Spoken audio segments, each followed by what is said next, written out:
मेरे प्यारे साथियों, नमस्कार।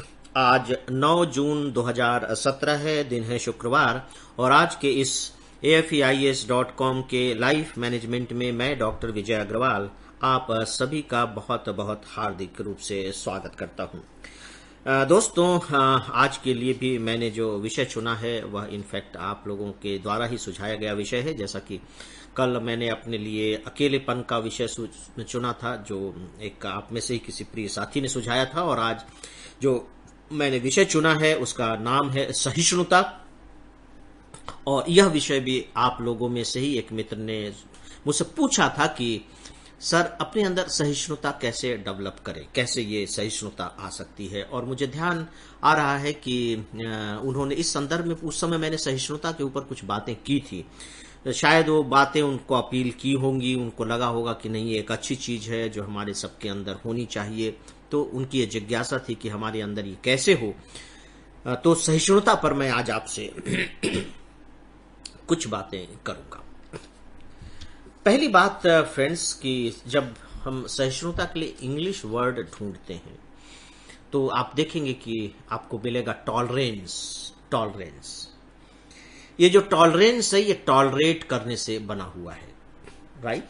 अब आप बोल करके देखिए कि ठीक है यार, मैं तुमको टॉलरेट कर रहा हूं, बोल करके देखिए जरा, तो बड़ा विचित्र सा अर्थ देने लगता है। क्योंकि टॉलरेट करने का जब हिंदी में हम शब्द लाएंगे तो फिर वो होता है बर्दाश्त करना।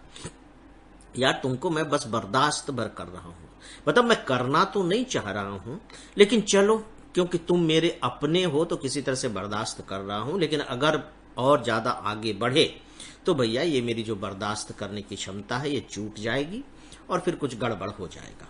टॉलरेंस तो एक निगेटिव सेंस में है, जैसे कि जबरदस्ती कराया जा रहा हो। सहिष्णुता ऐसा नहीं है। सहिष्णुता बर्दाश्त करना नहीं है। सहिष्णुता तो उसके समान महसूस करना है, उसके जैसा ही रहना है, उसे अपने जैसा ही समझना है, क्योंकि इसमें सह शब्द है।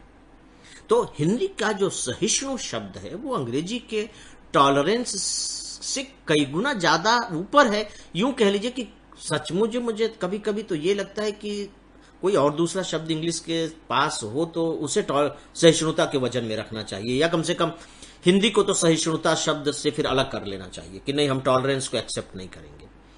क्योंकि टॉलरेंस एक आधिपत्यवादी शब्द है, जिसमें जबरदस्ती है, जिसमें दबाव है, जिसमें मजबूरी है। सहिष्णुता मजबूरी नहीं है, ये आत्म स्वीकृति है।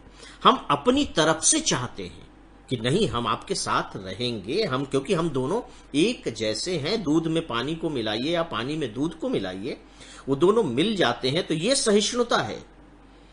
दोनों में कोई भेद नहीं है, मिलकर दोनों एक हो जाएंगे। चाहे आप उसे पानी कह लीजिए, फिर चाहे आप उसे दूध कह लीजिए, लेकिन दोनों एक हो चुके हैं, अब आप उन्हें अलग नहीं कर सकते। यह सहिष्णुता है। और सच ये है फ्रेंड्स कि भारतीय संस्कृति, भारतीय दर्शन की जो सबसे बड़ी ताकत है, जो ताकत इसे दुनिया में अद्भुत बनाती है, जो विलक्षण बनाती है, और जिसने इसके जीवन काल को हजारों हजारों साल लंबा कर दिया है, वह यही गुण है, सहिष्णुता। दूसरे के साथ मिलजुल जाने की क्षमता, दूसरे को अपना बना लेने की ताकत। दोनों बात है, आप दूसरे को अपना भी बना लेते हैं, और जब कहीं जाते हैं तो दूसरे के भी आप अपने बन जाते हैं। यानी कि दूसरे के अस्तित्व में अपने अस्तित्व को शामिल कर देना, पहचान खो देना और एक नई पहचान बना लेना, यह भारतीय दर्शन है। अब मित्रों, मैं आता हूं कि जो हमारे दोस्त का जो सही सवाल था कि हम, ठीक है ये इतनी बड़ी चीज तो है, लेकिन हम बने कैसे। और एक बहुत अच्छी बात है कि कम से कम मन में ये भावना पैदा हुई कि हमें सहिष्णु बनना चाहिए। मित्रों, इसके लिए बहुत से और तरीके हो सकते हैं। मैं इसके सबसे जो महत्वपूर्ण पॉइंट जो मुझे मालूम पड़ता है, जान पड़ता है, वो उसके बारे में आपसे कुछ बातें करूंगा। हम दूसरों को स्वीकार क्यों नहीं कर पाते? देखिए, यही असहिष्णुता है, दूसरे को स्वीकार न कर पाना। हम इनटॉलरेंस, हम दूसरे को टॉलरेट नहीं करेंगे, हम स्वीकार नहीं करेंगे। क्यों नहीं करेंगे? दो ही कारण हो सकते हैं फ्रेंड्स। पहला कारण तो ये हो सकता है कि हम इतने श्रेष्ठ हैं, हम इतने सुपीरियर हैं।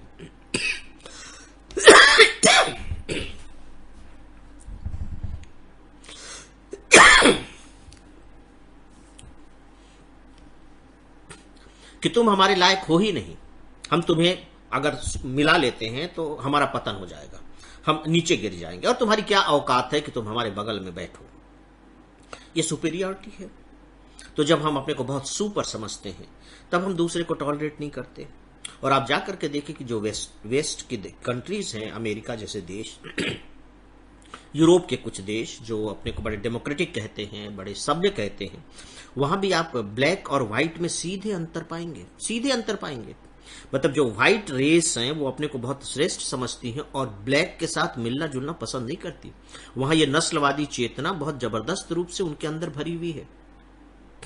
ये बात अलग है कि वो नस्लवाद के खिलाफ में चाहे नारे लगाएं और कानून पारित करें और दूसरे देशों में मानव अधिकार हनन की बात कहें, लेकिन उनके यहां जब जाकर के व्यावहारिक रूप में देखेंगे तो आपको नजरिया बड़ा अलग देखने को मिलेगा, क्योंकि वो अपने को सुपर मानते हैं। एक दूसरी स्थिति भी है। दूसरी स्थिति है कि जब हम अपने को बहुत इंफीरियर मानते हैं तो अपने से सुपर से हमें भय लगता है, हम उनको अपने में मिलाने में डरते हैं या उनके मिल जाने में हम भयभीत होते हैं। लगता है कि अगर हम मिल गए तो वो हमें अपना गुलाम बना लेंगे क्योंकि वो ऑलरेडी श्रेष्ठ है, और अगर हम उनको अपने में मिला लेंगे तो फिर हमारा क्या होगा, हम अपनी आइडेंटिटी खो देंगे। तो ये दो कारण होते हैं, चाहे हम अपने को सुपीरियर माने या हम अपने को इंफीरियर माने, कि हम सहिष्णुता को एक्सेप्ट नहीं कर पाते। लेकिन भारत ने ऐसा कभी नहीं किया, भारत ने ऐसा कभी नहीं किया। अगर कोई सुपीरियर आया तो उसे भी स्वीकार किया, और अगर कोई इंफीरियर आया उसे भी स्वीकार किया, और अगर कोई कंट्राडिक्टरी भी आया तो उसे भी स्वीकार किया।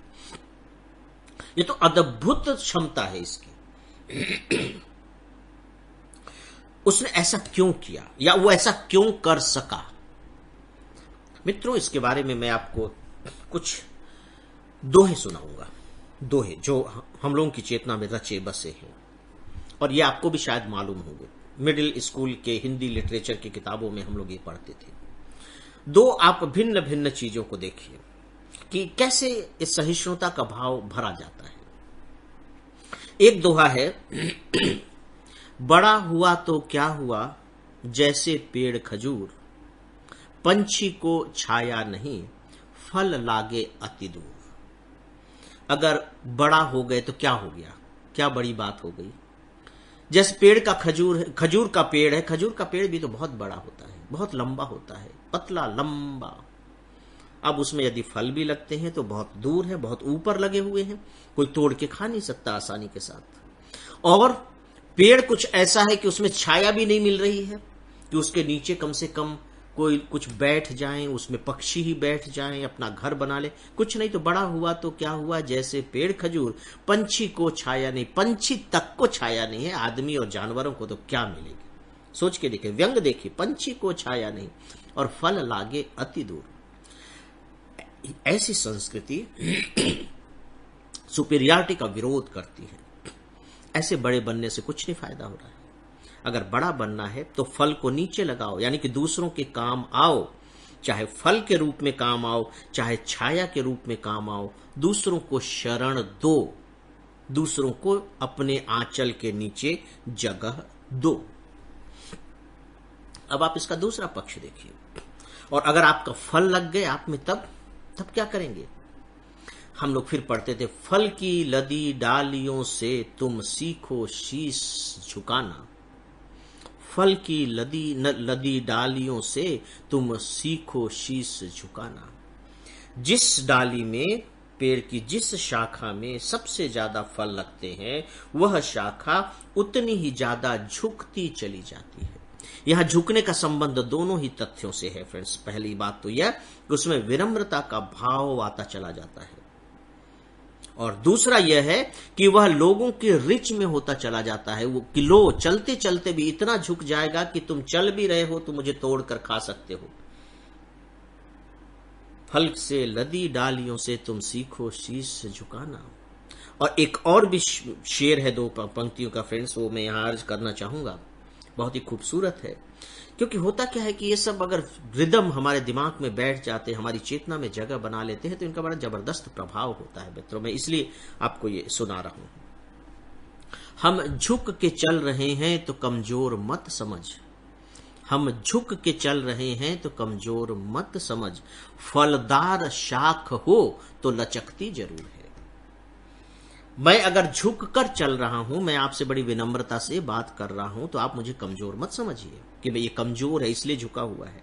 दरअसल बात यह है कि जिस शाखा पर फल ज्यादा लगते हैं, फलदार शाख हो तो लचकती जरूर है, फिर तो वो लचकेगी ही, वो झुकेगी ही।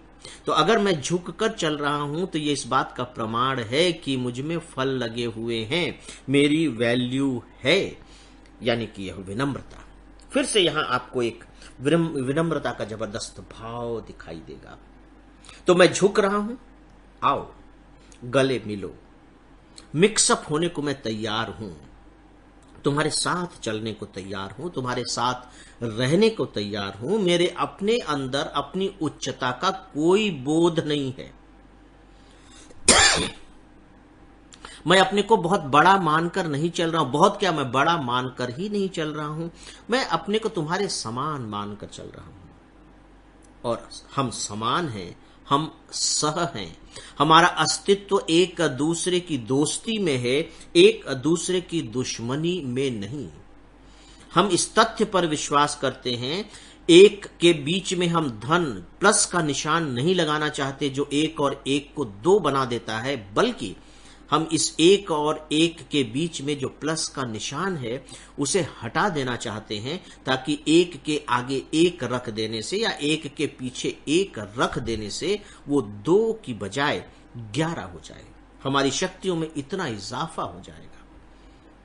ये सहिष्णुता है दोस्तों, यही सहिष्णुता उदारता के भाव से जुड़ा हुआ है। यही सहिष्णुता जिसको हम कहते हैं दिल बड़ा है, इससे जुड़ा हुआ है। इसी सहिष्णुता को हम कहते हैं एक बहुत बड़ा नजरिया, हमारा दृष्टिकोण बहुत बड़ा है। इसी सहिष्णुता को हम कहते हैं मानववाद, ह्यूमनिज्म, कि सभी मनुष्य समान हैं। यही सहिष्णुता अलग अलग शब्दों में, अलग अलग विषयों में, अलग अलग जगहों पर उपयोग होता है, लेकिन अर्थ उन सब का एक ही है, सबको साथ लेकर चलना, और उससे भी बड़ी बात है सबको अपने में मिला लेना और सब में खुद को विसर्जित कर देना। तो दोस्तों, बहुत सिंपल सी लाइन है, ईगो को खत्म कर दीजिए, अपनी सुपेरियरिटी से मुक्ति पा जाइए, सहिष्णुता अपने आप आ जाएगी, वह तो प्रतीक्षा कर रही है। तो दोस्तों, आज के इस विषय पर बस इतना ही। और जैसा कि मैंने कहा, आज शुक्रवार है, शनिवार रविवार को लाइफ मैनेजमेंट अवेलेबल नहीं होता है, तो फिर सोमवार को आप सबसे फिर मुलाकात होगी। तब तक के लिए अनुमति चाहूंगा। नमस्कार।